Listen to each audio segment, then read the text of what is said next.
तो one piece chapter 1145 आ चुका है, जिसके बारे में आज हम बात करने वाले हैं। चैप्टर की शुरुआत में हम देखते हैं कि ज़ोरो और उसकी टीम पर एक मॉन्स्टर अटैक कर देता है। तभी वो जाइंट अपनी शील्ड निकालता है, जिससे वो मॉन्स्टर टकरा जाता है और इतने में सांजी और ज़ोरो मिलकर उस पर अटैक कर देते हैं और ज़ोरो उसके 2 टुकड़े कर देता है। अब ज़ोरो उस मॉन्स्टर को देख के कहता है कि ये इतना बड़ा है कि इससे जाइंट्स का भी पेट भर जाएगा।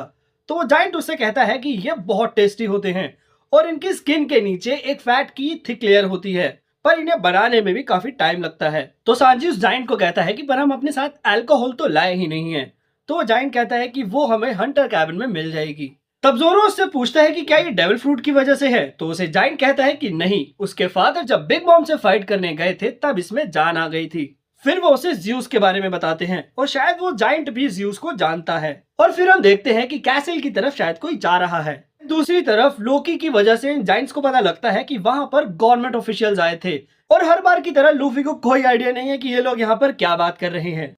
और फिर वहां पर ज़ोरो और बाकी सब आ जाते हैं और वो मिलकर कुकिंग स्टार्ट कर देते हैं। और फिर जैसे ही वो मीट कुक होता है, लूफी ओवर एक्साइटमेंट के चक्कर में वो गरम गरम मीट लोकी के मुंह पे मार देता है, जिससे लोकी का मुंह जल जाता है। फिर जब लोकी लूफी से सूप मांगता है तो सूप इतना ज्यादा गर्म था कि लूफी गलती से वो गरम गरम सूप लोकी के ऊपर गिरा देता है। तो ज़ोरो लोकी को कहता है कि तुमने शायद लूफी से प्रॉमिस करके उसे ट्रिक किया है। तब लोकी उसे बताता है कि उसने किसी को प्रॉमिस करके ट्रिक नहीं किया है, उसके पास सच में शैंक्स की इंफॉर्मेशन है, बट डील के अकॉर्डिंग उन्होंने अभी तक उसे फ्री नहीं किया है। लोकी लूफी से कहता है कि मतलब तुम इतना बैडली शैंक्स से मिलना चाहते हो। मैं ये समझ सकता हूँ कि कैसा लगता है जब तुम अपने यूथ में किसी पायरेट को इतना ज्यादा मानते हो। फिर हम फ्लैशबैक का सीन देखते हैं, जहां जब लोकी छोटा था तो वो एक पायरेट को अप्रोच करता है ताकि वो उसे अपने क्रू में ले ले, और यहाँ वो पायरेट और कोई नहीं ज़ेबेक था। ज़ेबेक जब उसे मना कर देता है कि वो उसे अपने क्रू में नहीं लेने वाला, तो लोकी उसे चैलेंज करता है एक फाइट के लिए और वो बुरी तरह से पिटता है। तब व्हाइट बीयर्ड ज़ेबेक को कहता है कि तुम्हें एक बच्चे के खिलाफ अपना ब्लेड यूज नहीं करना चाहिए था, और ज़ेबेक उसे चुप रहने के लिए कहता है। एंड दूसरी तरफ हम देखते हैं कि अब बाकी जाइंट्स भी फाइट को ज्वाइन कर लेते हैं और उनके साथ गबान भी आता है।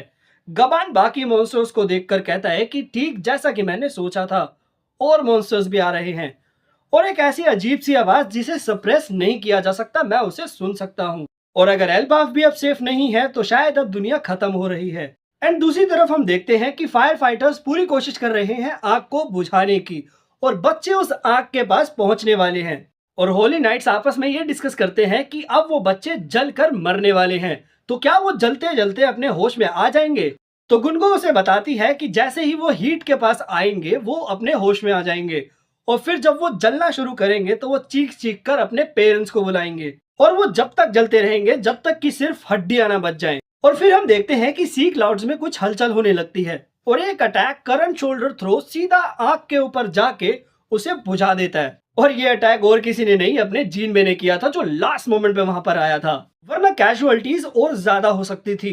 और फिर वो कॉलन की शिप पर चढ़ जाता है और फिर सब चैन की सांस लेते हैं, क्योंकि बच्चे अभी भी आगे बढ़ रहे हैं, लेकिन अब फाइनली आग तो बुझ चुकी है। तभी कॉलन की शिप पर गुनगो आ जाती है और चैप्टर यहीं खत्म हो जाता है। देखो, जिस तरह से ये चैप्टर खत्म हुआ है, एक चीज तो डेफिनेटली साफ है कि अगला चैप्टर बहुत तगड़ा होने वाला है, और शायद हमें अगले चैप्टर में काफी सारी फाइट्स भी देखने को मिल सकती हैं। बाकी तुम्हें इस बारे में क्या लगता है? Let me know in the comment section.